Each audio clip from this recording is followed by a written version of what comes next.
안녕하십니까, 래피드입니다. 12월 23일 두산 에너빌리티 보도록 하겠습니다. 먼저 증시 보겠습니다. 코스피 2313입니다. 1.8% 하락했고요. 코스닥은 691포인트, 3.32% 하락했습니다. 오늘 양증시 모두 크게 하락을 했고요. 외국인 투자자 위주로 매도가 나오면서 하락을 했습니다. 반면에 이제 기관 투자자는 2,500억 코스피 매수했고요. 440억 코스닥을 매수하면서 매수를 이어갔지만 전체적으로 시장이 좋지 않았습니다. 우리나라 증시뿐만이 아니고 다우, 그다음에 나스닥, 니케이 모두 이렇게 하락을 했고요. 이 하락에 대한 이유는 미국의 경제 지표들이 하나둘씩 발표가 되기 시작했는데요. 거기에 대해서 소비자 심리라든지 아니면은 GDP 쪽이라든지 이쪽이 미국의 경제 지표가 굉장히 좀 좋게 나오고 있다라고 합니다. 그래서 예상보다 이제 좋게 나오니까 보통 같으면 이제 경기 지표가 좋게 나오면은 당연히 이제 주가가 올라야 되는데요. 지금 같은 경우는 경기 지표가 좋게 나오면 여기에 대한 금리 인상 정책이 계속 강하게 유지가 될 것이다. 지금 조금 이제 모순인 것이 경기 지표가 이제 좋지 않게 나와야지 금리 인상에 대한 속도를 늦출 것이지만 경기 지표가 좋게 나온다라는 것을 지금 인플레이션이 생각보다 늦게 잡힐 수 있다. 네, 이렇게 좀 해석을 하는 것 같습니다. 그래서 강경책을 우려해서 또 이렇게 증시가 급락을 했고요. 거기에 우리나라 증시도 같이 좀 영향을 받는 그런 모습이었습니다. 그래서 금리 인상에 대한 폭이 줄어들었고 점점 이제 고점을 향해 가고 있지만 여전히 이제 추가적인 금리 인상에 대해서 아직도 경계를 하고 있는 모습이고요. 지금 최근에 그 금리 인상에 대한 정책 때문에 곳곳에서 이제 좀 부작용 소식이 들려오고 있습니다. 그래서 경기 침체가 그냥 침체가 되는 것이 아니고 빠르게 금리 인상을 진행했기 때문에 그 침체에 대한 속도가 이제 서서히 침체가 되는 것이 아니고 급격하게 침체가 되면서 네, 그 버블이 도미노처럼 터질 수 있는 그런 상황이 또 만들어진 것입니다. 그래서 거기에 대해서 이제 부동산 시장을 굉장히 우려를 하고 있는 그런 시장 상황인데요. 추후의 흐름을 좀 더 봐야 되겠지만 여전히 불안한 것은 사실입니다. 근데 이제 경제 지표까지 좋게 나와버리니 경기 침체와 이제 저런 인플레이션이 계속 같이 유지가 되었을 때 스태그플레이션이 일어날 수 있기 때문에 거기에 대해서 또 좋지 않게 바라보는 모습입니다. 그래서 예상보다 이제 증시가 조정을 좀 깊게 받고 있고요. 2,500선에서 코스피가 2,300선까지 쭉 이제 밀리면서 상승분에 대한 절반 이상을 지금 이제 떨어뜨리고 있습니다. 그래서 올 연말은 12월 달 들어서는 계속 증시가 좀 빠지고 있는데요. 저런 경기 지표를 이제 경기 지표가 좋게 나왔더라도 인플레이션 자체가 잡히고 있다라고 한다면 다행이겠지만 사실상 이제 그 방향을 지금 투자자들은 같이 보고 있기 때문에 경기 지표가 좋다라는 것은 아직까지는 인플레이션이 완벽하게 잡히지 않을 수 있다. 뭐 이렇게 좀 해석할 수도 있을 것 같습니다. 하지만 금리 인상에 대해서 지금 당장 다음 달에 반영될 것이 아니기 때문에 거기서 이제 반영되는데 좀 시간이 걸리기 때문에 조금 늦게 반응을 할 수도 있기 때문에 이번 달 그죠? 12월 달은 요 정도로 좀 마무리하고 다음 내년에 왔을 때 이제 경기 지표가 또 어떤 식으로 진행이 되는지 네, 오히려 이제 급속하게 냉각이 되진 않을까 그런 우려도 있기 때문에 한번 지켜보겠습니다. 자, 그래서 11월 달에 올렸던 그 양봉을 이제 12월 달에 들어서는 다 반납을 했고요. 역시나 이제 바닥 라인을 찍고 횡보하는 장에서는 네, 이런 움직임이 굉장히 익숙합니다. 그래서 코스피가 내려간다라고 해서 이대로 쭉 그대로 내려간다라기보다는 어느 정도 라인을 잡고 계속 횡보를 하는 모습이 이어질 수 있을 것 같고요. 혹여라도 이제 추가적인 좋지 않은 소식이 나왔을 때는 좀 더 추가적으로 내려갈 수 있겠지만 지금은 고점 대비해서는 상당히 떨어진 부분이기 때문에 추가적인 하락을 계속 걱정할 필요는 조금 없을 것 같습니다. 그래서 추가적인 하락이 있더라도 이제는 앞으로 대세 상승을 준비하는 그런 자세로 좀 임하면 좋을 것 같고요. 대세 상승이 좀 나오기 위해서는 아무래도 금리가 좀 인하되는 방향으로 가야 되고 경기가 살아나면서 거기에 대해서 이제 그런 뭐 반도체라든지 이런 것들이 사이클을 타서 좀 호황기가 오는 네, 그런 상황이 좀 만들어져야 될 것 같습니다. 근데 그게 2023년은 좀 어려울 것 같고요. 2024년에 좀 반응이 올 수 있기 때문에 증시의 본격적인 반등은 내년 중반기 이후 내년 말 정도가 될 수도 있을 거라고 좀 생각을 하고 있습니다.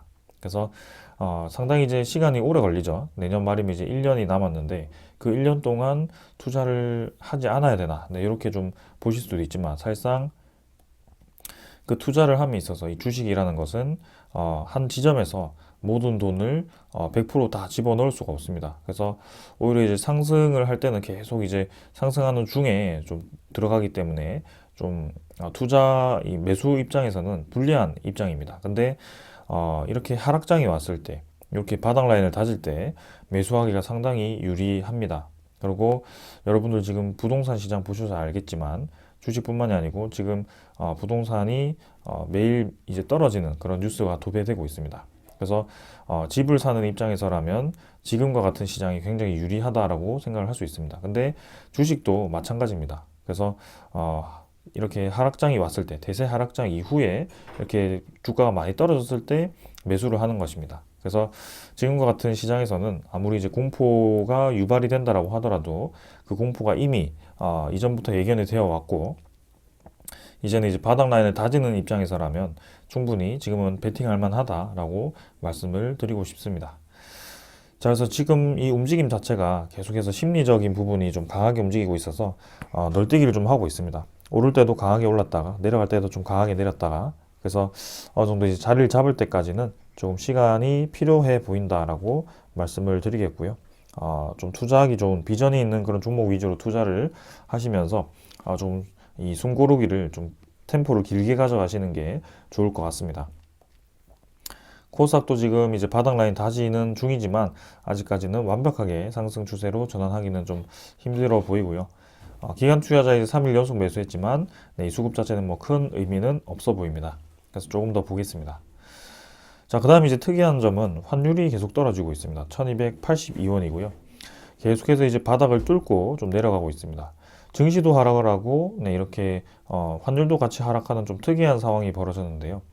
여기에 대해서는 이제 아무래도 뭐 다른 나라의 통화 정책이 좀 영향을 미쳤을 수도 있을 것 같습니다. 그래서 일본이 이번에 금리 인상에 대한 기류를 보이면서 거기에 대해서 좀 이 환율 시장이 좀 변동이 생기기 시작했는데요.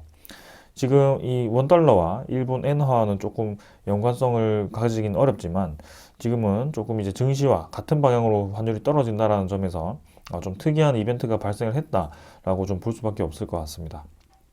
그래서 결국에는 이제 환율이 떨어진다는 것은 우리나라의 원화 가치가 올라간다라는 것이고 거기에 대해서 이런 위험 자산들이 우리나라의 돈 가치가 높기 때문에 외국인 투자자 입장에서는 크게 나갈 이유가 없다 이렇게 좀 보여지거든요. 그래서 그나마 이제 다행인 상황입니다. 자, 그 다음에 이제 지수 선물을 보았을 때는 미국 증시는 반등을 하고 있고요. 유럽 증시도 같이 좀 반등을 하고 있습니다. 그러나 이제 전날 좀 많이 내렸기 때문에 이 정도 반등은 뭐 큰 반등은 아닌 것 같고요. 추후에 좀 더 천천히 보겠습니다. 환율이 떨어지는 반면에 이제 미국 10년물 국채금리는 또 올라가고 있습니다. 그래서 3.7% 이렇게 진행이 되고 있고요. 이 국채금리가 계속 올라간다면 조금 부담스러울 수 있기 때문에 천천히 한번 이것도 지켜보도록 하겠습니다. 그래서 4%대로 다시 갈지 아니면은 3.7%대 이 정도 수준에서 다시 떨어질지는 더 지켜보겠습니다. 그래서 오늘 이 정도로 좀 보고요. 종목으로 넘어가도록 하겠습니다. 두산에너빌리티 보겠습니다. 650원 하락해서 4.15% 하락했고요. 15,000원으로 마무리했습니다. 자, 오늘도 증시에 대한 분위기가 좋지 않았고요. 두산에너빌리티는 또 힘없이 이렇게 하락을 했습니다. 시간의 가격은 14,950원으로 추가적으로 50원이 좀 하락을 했는데요. 시간의 거래량은 크게 없었습니다. 자, 최근에 이제 거래량 자체가 일별 거래량이 180만 주 정도 수준으로 엄청 이제 많이 감소를 했습니다. 최근 근래 들어서 제일 적은 거래량이었는데요. 요 정도 이제 거래량이 터졌을 때는 두산에너빌리티가 크게 지금 거래할 만한 의미가 없는 가격대다라고 좀 설명을 드렸습니다. 그래서 거래량이 증가하는 시점에 위로 올라가든 아래로 떨어지든 그 방향이 한번 나와야 된다라고 좀 말씀을 드렸는데요. 최근에는 좀 아쉬운 점이 두산에너빌리티가 수렴 패턴을 좀 만들어 갔을 때 계속해서 좀 아래로 떨어지는 방향으로 네, 이렇게 진행이 된다는 것이 좀 아쉽습니다. 그래서 이전에도 네, 이런 구간에서 보시면은 수렴 구간을 만들고 계속 떨어뜨리는 모습이 좀 나오고 있거든요. 이번에도 좀 그렇고요. 하지만 오늘 같은 하락은 두산 에너빌리티만의 문제가 아니었고 증시 전체에 대한 분위기가 좀 아래로 꺾였기 때문에 같이 떨어졌다라고 볼 수 있을 것 같습니다. 그래서 사실상 뭐 61선을 이탈했지만 우리가 지켜보던 그 이평선 지지라인, 네, 이 지지라인을 이탈했지만 이게 이제 증시만의 문제가, 아니, 종목만의 문제가 아니고 증시에 대한 그런 좋지 않은 분위기 때문에 좀 하락을 했다라고 보고 있고요. 여기에 대해서 뭐 크게 네, 부정적으로 바라보진 않습니다. 그래서 여기서 뭐 추가적으로 떨어질 수도 있고요. 증시가 또 반등을 한다면 그대로 다시 반등을 시키면서 네, 이 정도 자리를 다시 지켜줄 수 있습니다. 그래서 지금 뭐 차트는 지금 이 증시가 이렇게 다 같이 떨어지는 분위기에서는 큰 의미가 없다라고 좀 보여집니다. 하지만 이제 웬만해서는 이제 21선이 60일선 아래로 떨어지는 데드 크로스가 좀 나오지 않았으면 하고요. 여기서 좀 같이 좀 올라가는 방향으로 가주기를 좀 기다리고 있습니다. 그래서 이전에도 좀 21선이 잘 반등을 하다가 한번 꺾여서 61선과 좀 근접한 다음에 본격적인 반등이 나오기도 했거든요. 그래서 그런 경험을 비롯해서 네, 조금은 더 기다려 보도록 하겠습니다. 그래서 이번 12월 달은 좀 본격적인 반등을 기다렸지만 그러지는 못했고요. 한번 꺾고 지금 진행이 좀 되고 있는데 증시에 대한 분위기가 개선되는 것이 조금 우선일 것 같습니다. 자, 그래서 차트는 이 정도로 좀 보고요. 12월 달은 지금 분위기가 좋지 않기 때문에 월봉도 이렇게 많이 하락을 했습니다. 그래서 12월 달 마무리는 네, 15,000원 수준, 이 정도 수준에서 뭐 큰 변화 없이 진행될 거라고 좀 생각을 하고 있고요. 내년에 새로운 장이 열렸을 때 어떤 식으로 좀 흘러가는지를 더 봐야 될 것 같습니다.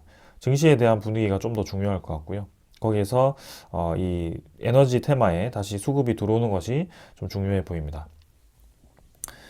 자, 두산 에너빌리티 수급 보겠습니다. 기관 투자자는 오늘 26,000주 매도했고요.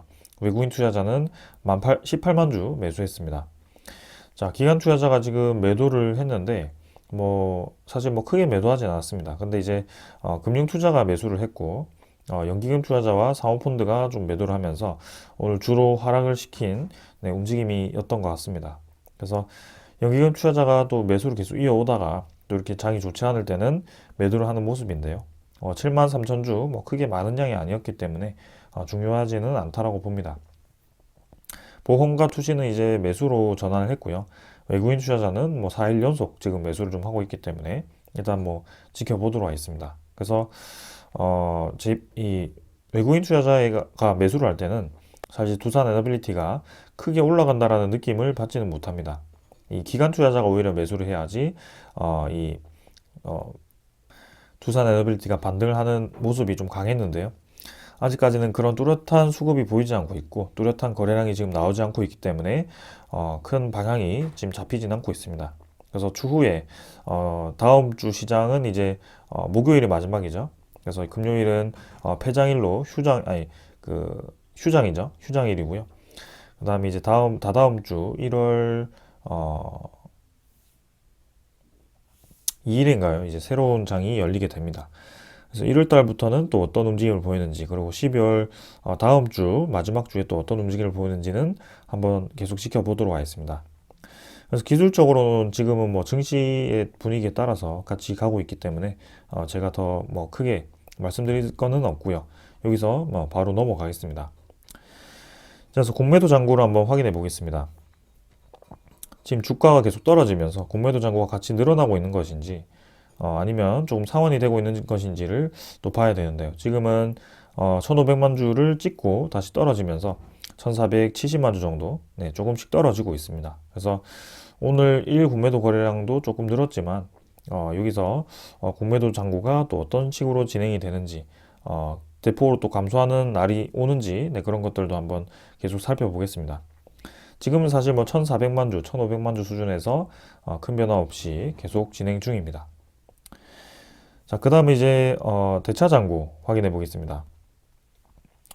오늘자로 이제 대차 잔고가 289만 주 체결이 되었고요. 상환이 39만 주 진행되면서 체결이 좀 많이 진행되었습니다.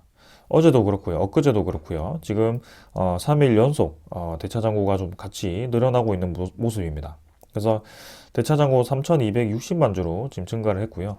그동안 서서히 감소해오던 그 대차장고가 좀 변화하기 시작했습니다. 그래서 여기서 이제 급 수량이 좀 늘어나고 있는데 이 수량이 이제 계속 늘어나는 방향으로 가는지 또 지켜보겠습니다. 네, 공매도 잔고는 조금 감소하는데 또 대차 잔고는 좀 반대로 움직이면서 이 움직임은 좀 더 며칠 더 지켜보면서 네, 분석을 해보겠습니다. 자, 근데 이제 특이한 점이 좀 있었는데요.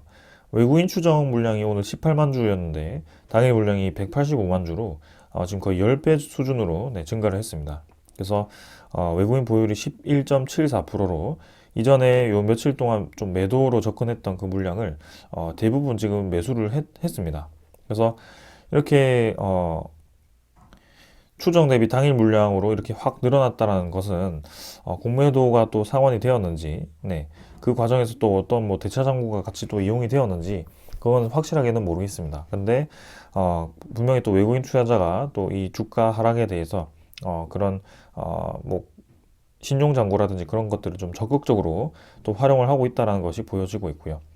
연말까지 지금 이제 마무리가 얼마 남지 않았기 때문에 또 그런 지분에 대한 흐름이 좀 극단적으로 진행이 되고 있습니다.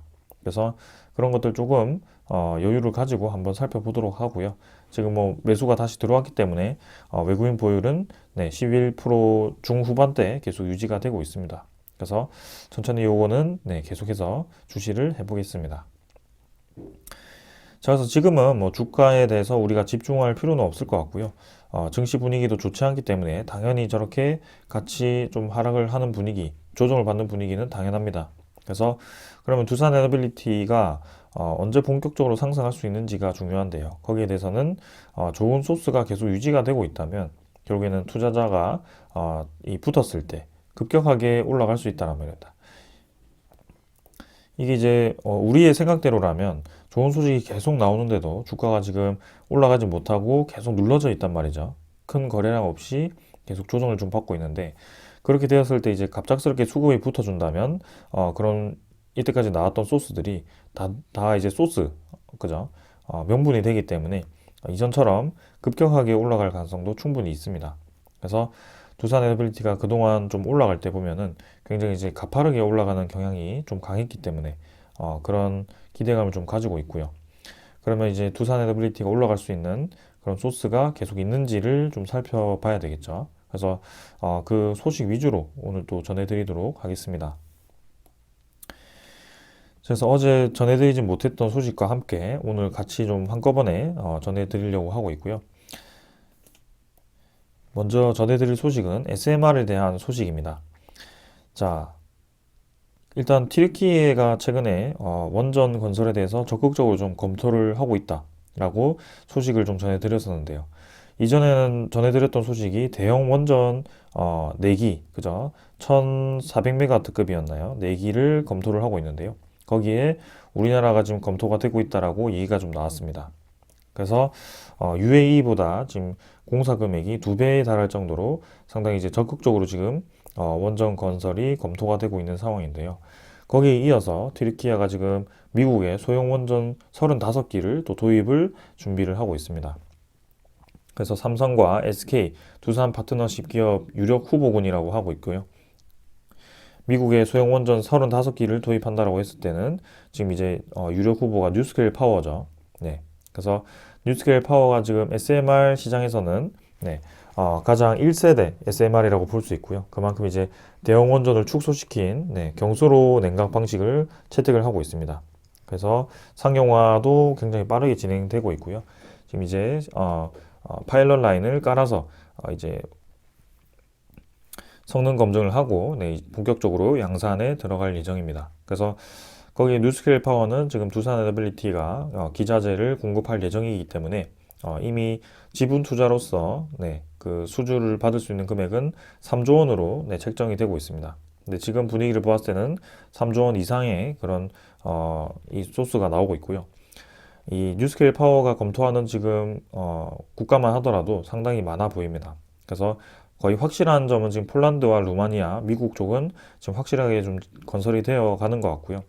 거기에 이어서 필리핀이라든지 뭐 튀르키예라든지 뭐 가나라든지 어, 영국이라든지 네, 이런 여러 가지 국가들이 SMR에 대한 검토를 좀 하고 있습니다. 그래서 2030년에는 이제 600조 원에 달하는 그런 규모로 지금 성장을 할 것으로 예상이 되고 있고요.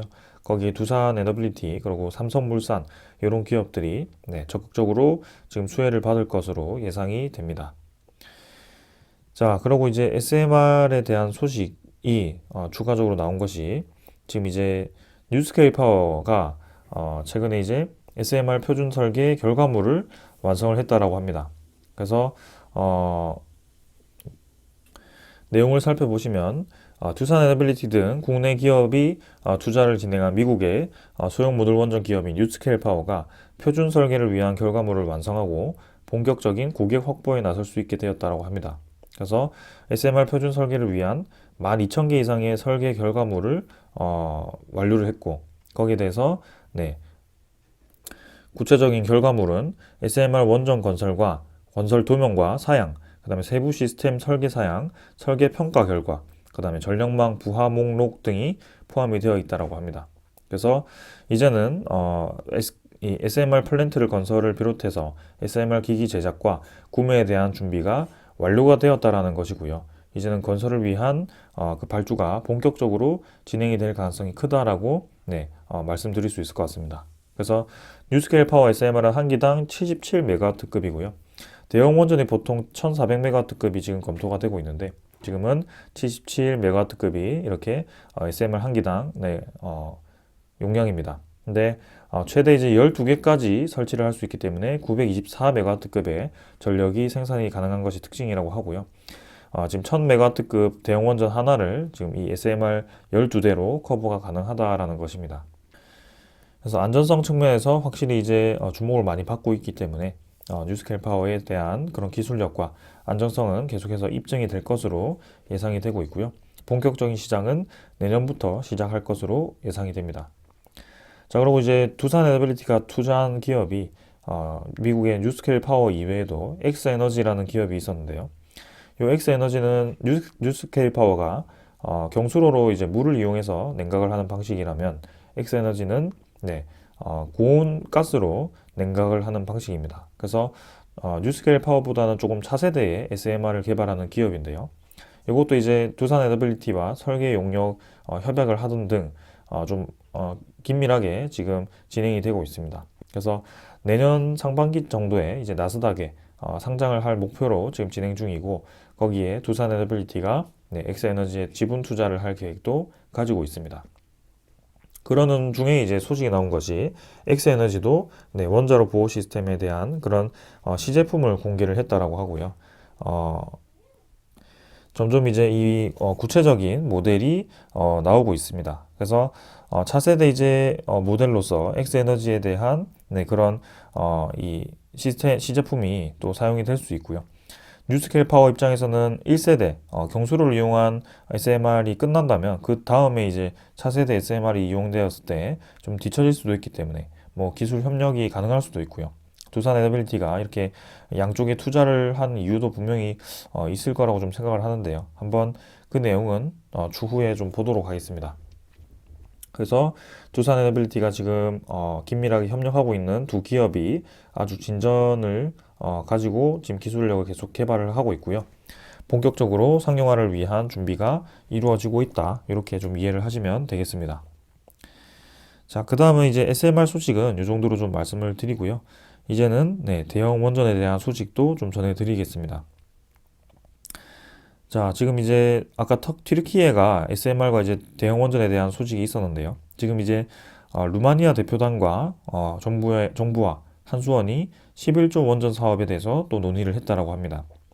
이 11조 원전은 지금 이제 루마니아 동부 체르나보다 원전 단지에 신규 원전 2기를 짓고 기존 원전 2기를 현대화하는 사업을 이제 추진하고 있는데요. 그 규모가 11조 원에 달한다라고 합니다. 근데 여기 이제 미국이 수주할 가능성이 굉장히 컸는데 지금 최근에 또 한국이 같이 끼어들면서 미국과 플러스 한국, 그 다음에 루마니아가 진행하는 방식을 또 추진을 하고 있다라고 합니다. 그래서 이 루마니아도 이제 동유럽에 속하는데요. 그 특징이 이제 방산과 함께 또 원전 산업에 대해서 수출을 준비를 하고 있습니다. 그래서 계속 이 연계가 되는 것이 미국, 한국, 그리고 방산 이렇게 세 가지가 지금 연계가 되어서 진행이 되고 있고요. 동유럽 국가에서 지금 미국과 한국의 그런 원전 기술 협력이 상당히 좀 기대가 되는 상황입니다. 그래서 미국은 정치적 입장에서 그리고 그런 이제 군사적 입장에서는 상당히 이제 큰 동맹이기 때문에 그리고 루마니아 입장에서도 SMR을 추진하고 있기 때문에 미국이 수주하는 것은 확실히 유리하다라고 봅니다. 근데 웨스팅하우스가 이제 대형 원전에 대한 건설을 수주를 하더라도 그 제조 기술이 한국보다는 많이 부족합니다. 왜냐하면 미국이 웨스팅하우스가 안정적인 회사가 아니었고 곳곳에 이제 매각이 되는 그런 회사였기 때문에 제조 기술에 대한 부분이 발전될 수 없는 시스템이었거든요. 그리고 미국의 그 스마일 원전에 대한 사고 때문에 그런 제조 기술에 대한 원전 산업이 좀 사양이 되면서 거기에 대한 기술이 발전을 할 수 없는 환경이었습니다.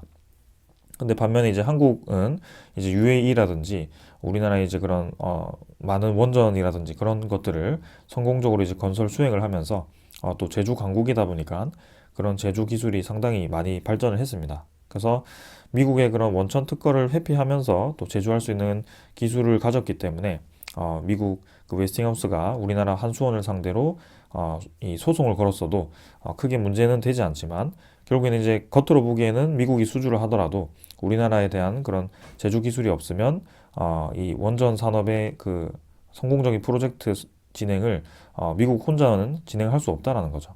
그래서 이렇게 계속 연계되는 소식이 들려오고 있습니다. 그래서 루마니아도 네, 폴란드 원전 그 정부 사업과 마찬가지로 같은 성격을 띈다라고 볼 수 있을 것 같고요.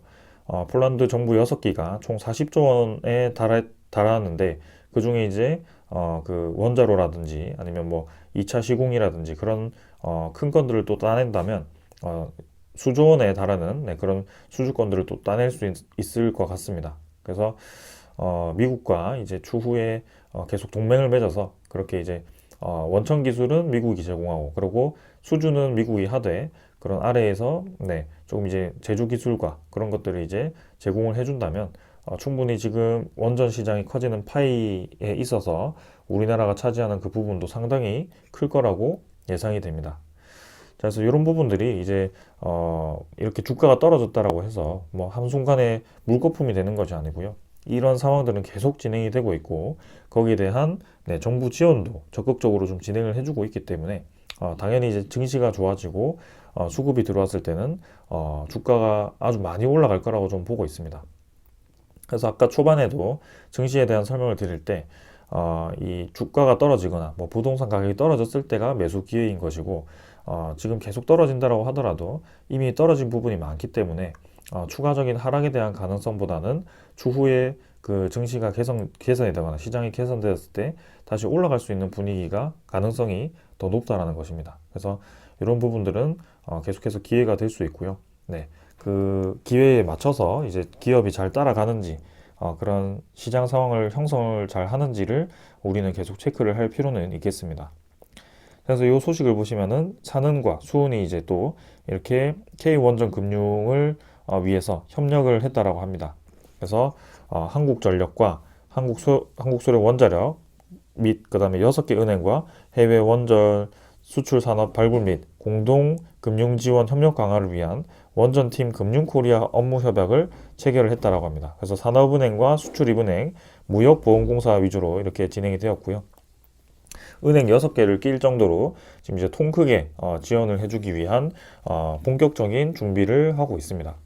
그래서 정부 차원에서의 그런 비용 지원과 그 다음에 저런 방산, 우리나라의 그런 방산이라든지 반도체라든지 2차 전지 이런 산업들과 함께 네, 또 원전을 세일즈 한다든지 그런 이제 아주 강점이 있기 때문에 그리고 원전 기술도 뛰어나고 거기에 대한 가격도 저렴하기 때문에 저런 동유럽 국가 입장에서는 우리나라 기술을 도입하지 않을 이유가 전혀 없습니다. 그래서 저는 상당히 수주 가능성이 높다라고 보고 있고요.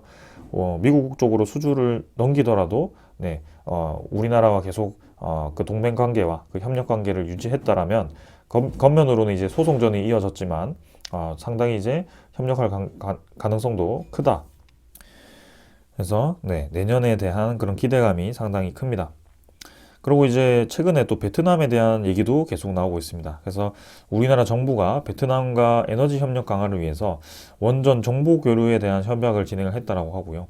지금 이제 신재생 에너지도 그렇고 원전도 그렇고 지금 베트남도 화력 발전 뭐 이런 석탄 발전 위주로 이 에너지를 생산하다가 이제 이 탄소 중립을 위한 과정을 만들고 있습니다.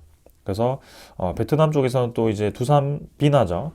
두산 비나가 그 오스테드와 또 하부 구조물 업무 협약을 체결할 만큼 베트남에 대한 풍력 시장을 진출할 준비도 하고 있고요. 두산 에너빌티가요. 그리고 원전도 저렇게 정보 교류를 하면서 건설을 했을 때 또 우리나라가 뛰어들 수 있다라는 것을 또 암시를 하고 있습니다. 그래서 최근에 이제 이재용 부회장도 베트남에 가서 이제 신규 공장에 대한 준비도 하고 있고요. 베트남과 지금 정부 간의 그런 협력 관계가 또 짙어지고 있습니다. 그래서 최근에 좀 주목을 받고 있는 것이 중동 쪽, 그리고 이 베트남 쪽, 이렇게 이제 그리고 이제 동유럽 쪽 이렇게 크게 세 가지가 지금 크게 진행이 되고 있고요. 추후에 그 좋은 소식들이 많이 들려올 것 같으니까 조금 기다려 보도록 하겠습니다. 자, 그래서 오늘은 네, 이 정도로 좀 말씀을 드리겠고요. 계속해서 이제 좋은 소식들이 좀 많지만 주가, 그죠? 증시 전체의 흐름이 좀 좋지 않다 보니까 조금은 지지부진한 모습입니다. 그러나 확실히 좀 그런 이 상황은 개선이 될 수밖에 없고 그 상황이 개선되었을 때 수급이 다시 들어왔을 때 얼마나 이제 올라갈 수 있는지가 상당히 기대가 됩니다. 그래서 그때까지는 조금 천천히 템포를 좀 길게 가지고 기다려 보도록 하겠습니다. 저는 여기까지 하고 마무리하겠습니다. 감사합니다.